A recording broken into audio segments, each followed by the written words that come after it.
Good evening students. कल मैंने आप लोगों को ये story the emperor and the Nightingale की यूट्यूब लिंक को भेजा था और आज हम इस स्टोरी को हिंदी में समझने का दोबारा प्रयास करेंगे। अगर आप लोगों ने कहानी को सुनकर नहीं समझा हो तो ध्यान से आप सुनोगे।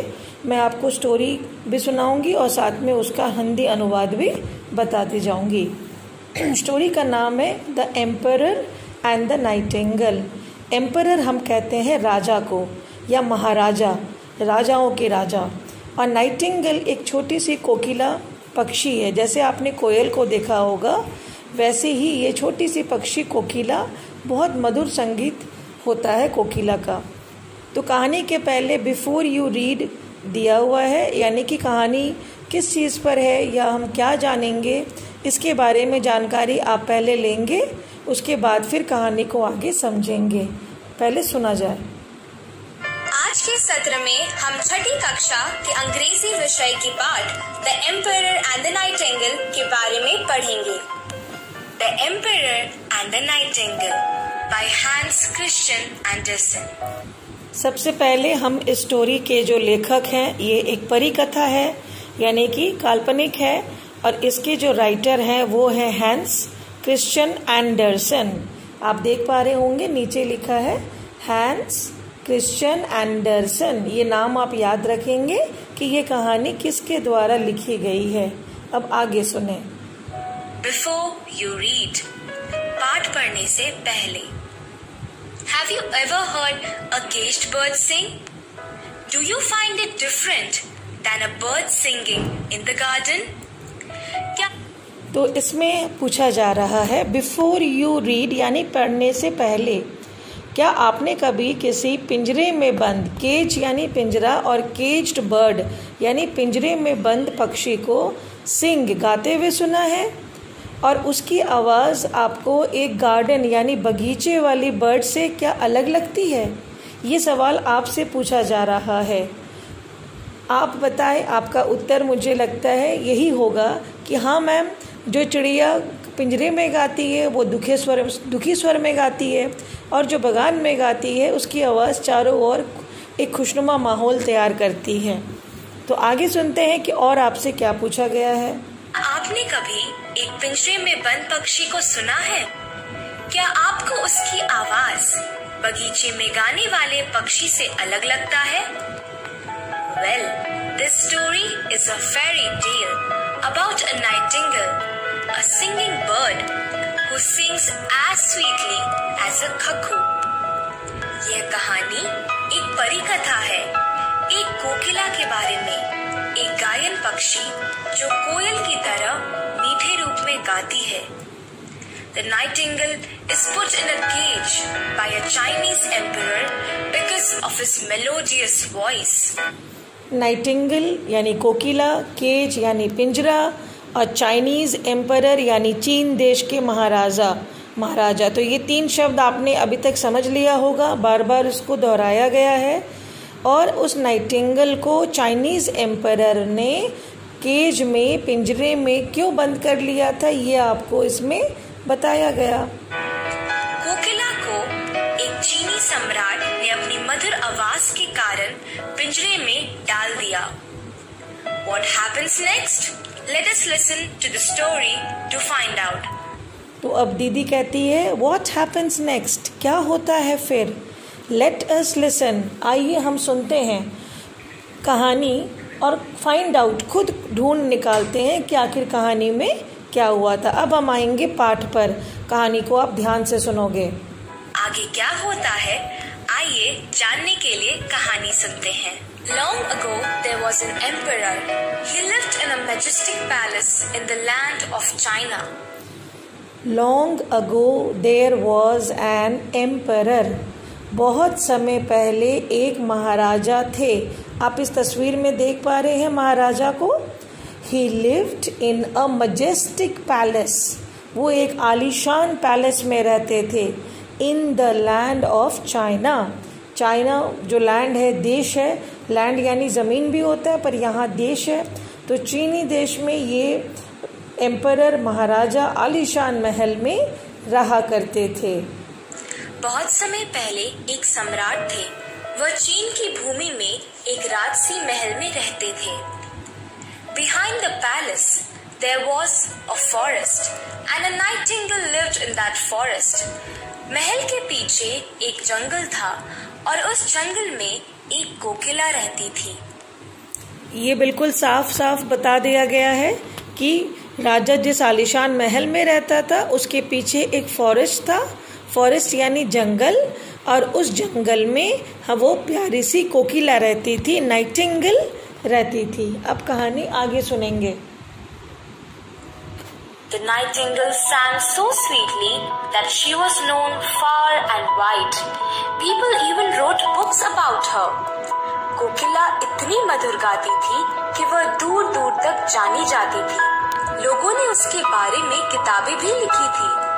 तो नाइटिंगेल के बारे में दूर दूर तक ख्याति थी, तो उसमें किस शब्द का प्रयोग किया गया है? फार एंड वाइड, माने दूर दूर तक। हम हिंदी में जो कहते हैं उसे इंग्लिश में लिखा जाता है फार एंड वाइड। ऐसे तो फार यानी दूर होता है और वाइड यानी चौड़ा, लेकिन यहाँ पे वो कह रहे हैं कि दूर दूर तक उसे लोग जानने लगे और उसके बारे में किताबों में भी लिखने लगे कि एक कोकिला है, उस जंगल में रहती है, बहुत सुंदर गाती है। अब आगे क्या होता है सुनो। One day the emperor read one of the books and wished to see the birds singing. एक दिन सम्राट ने कोकिला के बारे में एक किताब में पढ़ा और पक्षी को गाते हुए सुनने की इच्छा जाहिर की। उस तस्वीर में आपने देखा ये राजा जो बीच में खड़े हैं, उनके हाथ में एक किताब है, बुक है। उन्होंने बुक में कोकिला के बारे में पढ़ा और उन्हें इच्छा हुई कि मैं कोकिला को देखूं या मैं उसका गाना सुनूं। तो आखिर महाराज कैसे कोकिला से मिलते हैं ये सुनो। He had never seen a nightingale sing before, so he sent his servants to the forest to bring the nightingale to the palace. He had never seen a nightingale sing before. ही यानी यहाँ पे महाराज के लिए इसका इस्तेमाल हो रहा है। महाराज ने कभी आज तक नाइटिंगेल को गाते हुए नहीं सुना था। So he sent his servants. उन्होंने अपने सर्वेंट्स या नौकर को कहाँ भेजा? To the forest, jungle, to bring the nightingale to the palace. Bring यानी लाना, nightingale यानी कोकिला और palace यानी महल। तो उन्होंने अपने नौकरों को जंगल में भेजा कि कोकिला को पकड़ कर लाओ जंगल में या उसे बुलाओ, मैं उसका गाना सुनना चाहता हूँ। उन्होंने इससे पहले कभी भी नाइटिंगेल को गाते हुए नहीं देखा था, इसलिए उन्होंने अपने नौकरों से उसे महल में लाने के लिए जंगल में भेजा। Finally, a kitchen maid showed them the bird and requested the nightingale to come to the palace and sing for the king.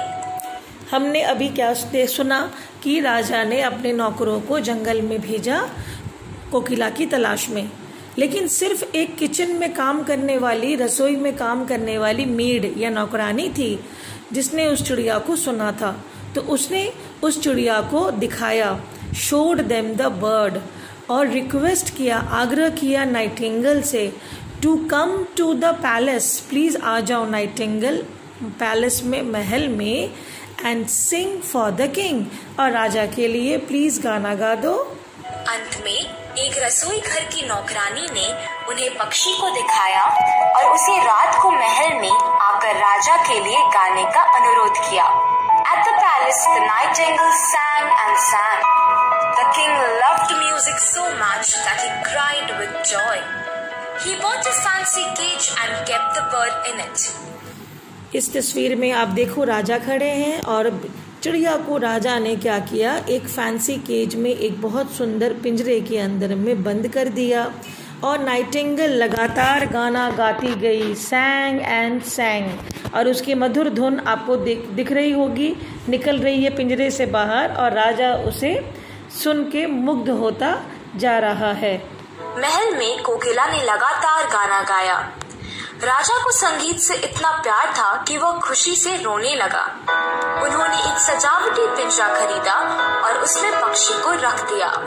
तो फैंसी केज का हमने यहाँ पे हिंदी अर्थ क्या सुना? सजावटी पिंजरा, सजा हुआ पिंजरा को हम कहते हैं फैंसी केज। और उसके पहले एक लाइन है क्राइड विथ जॉय। जॉय यानी खुशी, क्राइड मतलब रोना। तो आप खुशी के मारे रोने लगते हो ना, वैसे ही राजा भी खुशी के मारे सुनने लगा, उसे उसकी आवाज़ इतनी अच्छी लगी। Some days later, a messenger brought a present from the king of Japan. It was a toy nightingale made of gold and covered with jewels. Some days later, कुछ दिनों बाद, a messenger, एक संदेशवाहकी जो चोटी वाला है ना हरी शर्ट में, ये संदेश लेकर आया था और एक प्रेजेंट उपहार लाया था from the king of Japan, Japan के राजा के पास से। It was a toy Nightingale, वह एक खिलौना नाइटिंगल था जो बना हुआ था सोने में गढ़ा हुआ और हीरे जवाहरात से ढका हुआ था। कवर्ड यानी ढका और ज्वेल्स यानी बेशकीमती पत्थर और आभूषण। कुछ दिनों बाद एक दूत जापान के राजा की तरफ से एक भेंट लाया। वह सोने से बना एक खिलौना नाइटिंगल था और गहने से ढका था। The emperor wound up the toy bird and it sang the same song again and again. सम्राट ने खिलौना पक्षी में चाबी भर दिया और वह बार बार एक ही गीत गाता रहा। अब आप जब खिलौने सावन के मेला से लाते होंगे, आपने देखा होगा कि हम खिलौने में कभी कभी चाबी घुमाते हैं, चाबी भरते हैं, तब वो कुछ दूर तक चलता है और फिर चाबी ख़त्म हो जाती है तो वो रुक जाता है। तो राजा भी उस खिलौने को वैसे ही चाबी भर देता और वो गाता रहता वो खिलौना, और राजा बार बार वही गाना, एम्परर वही गाना सुनता रहता। Every night the emperor listened to the toy bird sing and feeling unwanted, the real nightingale flew back to the forest. इस तस्वीर में यदि आप ध्यान से देखें तो एक तरफ महाराजा गाना का आनंद ले रहे हैं, इधर फैंसी केज में अब कौन है, वो नकली नाइटिंगेल है, खिलौना नाइटिंगेल है। और खिड़की से बाहर आप देखो, जो असली नाइटिंगेल है उसे लगा कि अब राजा मुझे नहीं चाहते या मुझे नहीं मानते, अनवांटेड। आपको जब लगा कि कोई मेरी अब कदर नहीं करता, तो वो रियल नाइटिंगेल, असली कोकिला, flew back to the forest, उड़ गई जंगल में वापस। सुनो। हर रात बादशाह टॉय बर्ड के गाने सुनता। असली नाइटिंगेल खुद को अवांछित महसूस करने लगा और जंगल में वापस चला गया। One day the toy bird broke and no one in the kingdom could repair it. अब अगर ये आप किसी खिलौने से बार बार खेलते रहोगे तो क्या होता है, कुछ दिनों के बाद वो खिलौना खराब भी हो सकता है। तो ये जो खिलौना नाइटिंगेल था, इसके साथ भी ऐसा ही कुछ हुआ। वन डे, एक दिन, द टॉय बर्ड ब्रोक, ये खिलौना चिड़िया टूट गई, इसके पूरे पुर्जे ढीले हो गए। देखो कैसे निकला हुआ है सारा पुर्जा, नट बोल्टू सब खुल गया, चाबी भी। And no one in the kingdom, कोई भी राजा के राज्य में कुड नॉट रिपेयर इट, उसे रिपेयर या उसे मरम्मत नहीं कर पाया। एक दिन खिलौना पक्षी टूट गया और राज्य में कोई भी उसकी मरम्मत नहीं कर सका। The emperor became sad. His only wish was to hear the melodious music of the nightingale again. सम्राट उदास हो गया।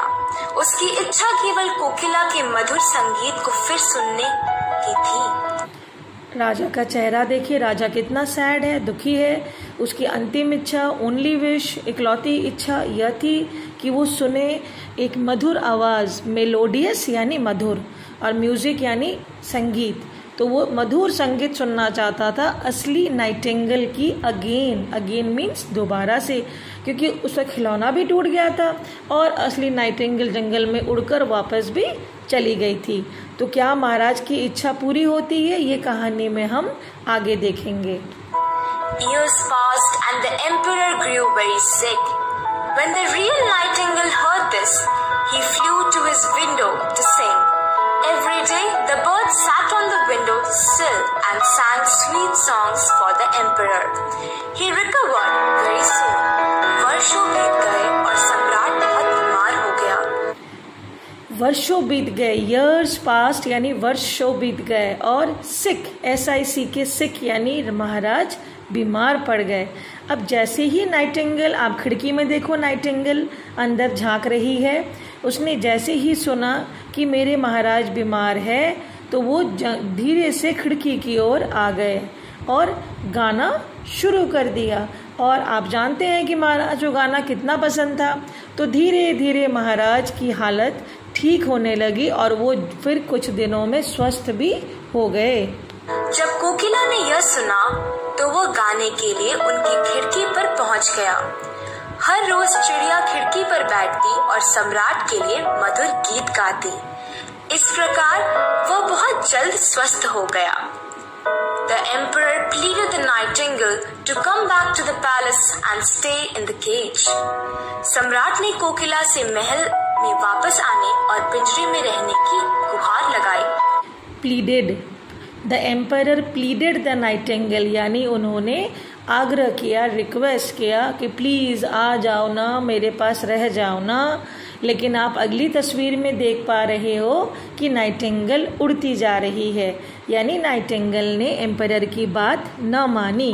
The nightingale refused to stay in the palace, but promised to come to the window every night to sing. So she did. कोकिला ने महल में रहने से मना कर दिया, लेकिन हर रात खिड़की से गाने के लिए आने को वादा किया, तो उसने वह निभाया। The nightingale refused, नाइटिंगेल ने मना कर दिया टू स्टे, रहने से पैलेस में, लेकिन प्रॉमिस की, उसने वादा किया कि मैं रोज आपके विंडो पे रात में गाने आऊंगी। एंड सो शी डिड, और ऐसा हमारी नाइटिंगेल ने किया। है ना मजेदार कहानी। इससे हम ये सीखते हैं कि हमें जानवरों और पक्षियों को खिलौना समझकर अपने घरों में बंद नहीं करना चाहिए, और अगर वो हमारे घर में रहते हैं तो उनकी पूरी देखभाल हमें करनी चाहिए। And so ends this happy tale of the lovely nightingale. The nightingale sings, sings, sings, and its sweet voice rings, rings, rings. तो इस तरह से नाइटिंगेल जंगल में वापस चली गई और उसकी आवाज़ हर जगह अभी भी गूंजती है। सिंग्स सिंग्स सिंग्स, वो गाती है जब जब, तो उसकी आवाज़ रिंग रिंग रिंग यानी पूरे जंगल में गूंजती है। अब आपके किताब में कुछ शब्दों के अर्थ दिए हैं। आप जब नए क्लास में जाओगे तो आपको बुक्स मिलेंगी, उसी किताब से कुछ वर्ड यानी शब्दों के मीनिंग्स या अर्थ मैंने बोर्ड पर दिए हैं। आप उन शब्दों को पहले इंग्लिश में पढ़ ले और फिर हम उसे हिंदी में पढ़ेंगे। Majestic, grand, very big, far and wide, long distance, fancy, decorative, jewels, precious stones. आइए हमें 4 शब्दों को हिंदी में भी जाने। मजेस्टिक यानी ग्रैंड, आलीशान, बहुत बड़ा। फार एंड वाइड यानी बहुत दूर तक। लॉन्ग डिस्टेंस, डिस्टेंस यानी दूरी। फैंसी, डेकोरेटिव, सजा हुआ। राजा ने एक फैंसी केज बनाया था, सजा हुआ सजावटी पिंजरा। एंड जूवेल्स यानी कि प्रेशियस ऑर्नामेंट्स, जो बहुत बेशकीमती गहने होते हैं, उसे हम कहते हैं जूवेल्स। Healed, made something healthy again. Cage, a structure for keeping animals or birds. Repair, mend. Sick, ill. अब इसमें भी 4 शब्द है। हील्ड यानी फिर से स्वस्थ कर देना, केज यानी कि पिंजरा, रिपेयर यानी मरम्मत कर देना, और सिक यानी बीमार।